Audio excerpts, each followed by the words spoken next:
Over 2,000 years ago, the apostle Yaakov, or James as we refer to him today, wrote an epistle, or a letter, that bears his name. And in that letter, James teaches us, among other things, this truth. If you say you believe something, but your actions don't match what you say you believe, then you really don't believe it.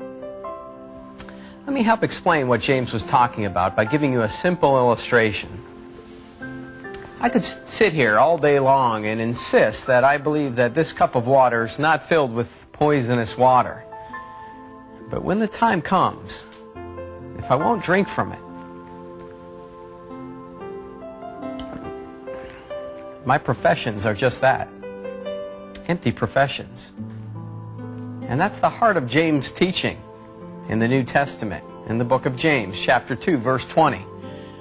James recorded this eye-opening truth from God in that chapter. He said, quote, "Faith without deeds is dead," end quote.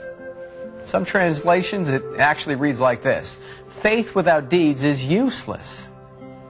You see, James, who was an apostle or a direct messenger from God, wrote a letter to first-century Jewish Christians. And what he was trying to do was to guard them against an error that persists in the church even up to today. And that is the error that you can somehow just believe in Jesus and yet have no changed life and still go to heaven. In other words, even in James's day, there was a certain faction of professing Christians who ran around saying, "Oh, I believe in Jesus Christ, and I believe in salvation by grace through faith." And yet, those same people did not have the works in their life that would be consistent with someone who really and truly did believe in Jesus Christ as their Lord and Savior.